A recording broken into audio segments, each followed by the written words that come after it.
There is some hope left in this world. Kaiju No.9 slipped away from the sweeper squad, and all of them are still in one piece. You know, if this was JJK, at least one of these guys would have been bodied. We jump back to where we left off last week with Reno and Iharu running into Kaiju No.9. At this point, Reno is shook because he knows that this guy beat down Shinomaya's cocky ass and she's got at least double the suit power level of all of the new recruits. Luckily, she was useful and put them on game about his Togoro finger attack bullet thingy majigs. Since Reno understands the timing of these bullets, he can hold his own for a bit. That is until he's held down by Iharu's weak ass. Iharu's like, "Why'd you have to protect me?" Reno is like, "Bruv, get the boys, I need some backup in this beef." "Nah fam, I got this." "You're too slow." "Bruv, that prick's gonna shoot off your shoulder." Clinging onto his shoulder, Iharu runs off to fetch the rest of his squad, which leaves Reno one-on-one with No.9. He recalls Kafka saving him, and you can see how much of an impact his sensei has had on him. That gives him a Zenkai boost, so he runs into battle, giving it all he's got. Iharu is pissed. He can't stand the fact that the silver hair character is always outshining the rest of the cast. He remembers that ever since Mina saved him, he has vowed to be stronger. I respect No.9. He isn't wasting any time like these lesser anime villains out there. He goes straight for the kill, powering up a huge shot to shoot down Reno. Iharu comes in to save the day. "Fam, you may have silver hair, but you're not hot shit. I'm gonna get some clout around these ends too." At this point in the episode, I felt that Shonen hype feeling. The music kicks in and Ichikara rushes towards No.9. Iharu lets off these electric bullet thingies that have a stun effect.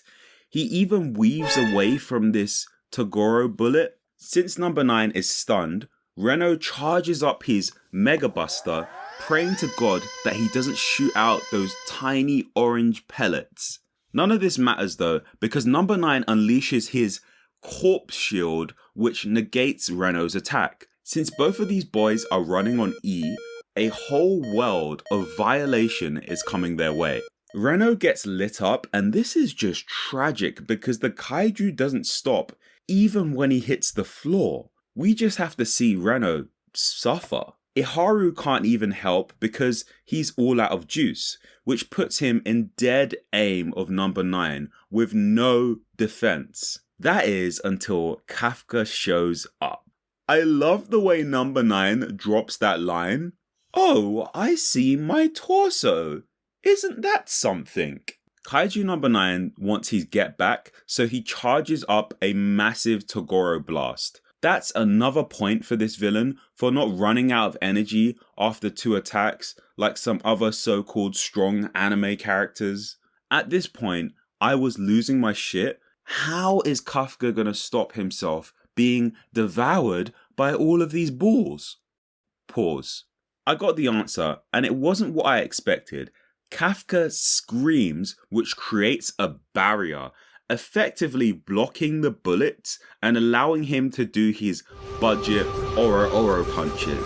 These punches were super effective, preventing No.9 from healing. Kafka goes in for the kill, sending No.9 10 blocks downtown, which results in him exposing his core. Just when you don't want the feds to show up, they come to the scene. I was so annoyed with the defense force at this point. One more punch and this guy would have been toast, but instead he gets away. Unfortunately, we can't say the same for Kafka because as he's on the way out of this scene, Vice Captain Hoshino steps in and he doesn't waste any time.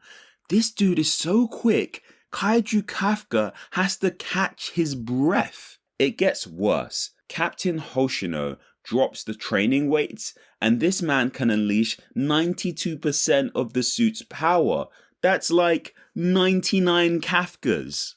Well, that isn't really impressive. That's like all of these guys, or 2 Shinomayas. Scaling is stupid, but damn, they are really getting me with these cliffhangers.